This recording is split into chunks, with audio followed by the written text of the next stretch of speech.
จนครบพรรษารับกระถินผ้าป่า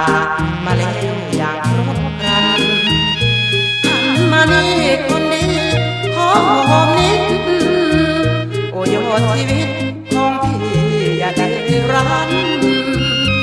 ขอชื่นใจหอมนิดเดียวเท่านั้นก่อนจะถึงวันขอรางวัลหอมให้ชื่นใจออกพรรษาพี่ก็ฝึกมาเป็นศิษย์อย่าทำเบื้อนบิดแน่นอนและเลวไหลเสร็จหน้าเกี่ยวข้าวปลาแล้วเมื่อใดจะหาเท่าแก่ผู้ใหญ่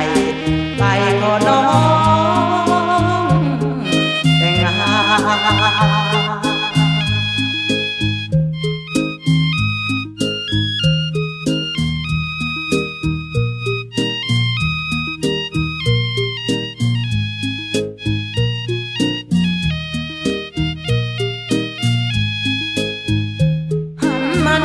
คนดี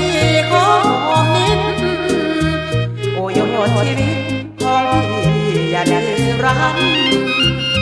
ขอชื่นใจหอมนิดเดียวเท่านั้นก่อนจะถึงวันขอรางวัลให้ชื่นใจออกพรรษาพี่ก็ฝึกมาเป็นศิษย์อย่าทำเบื้อนบิดแง่ง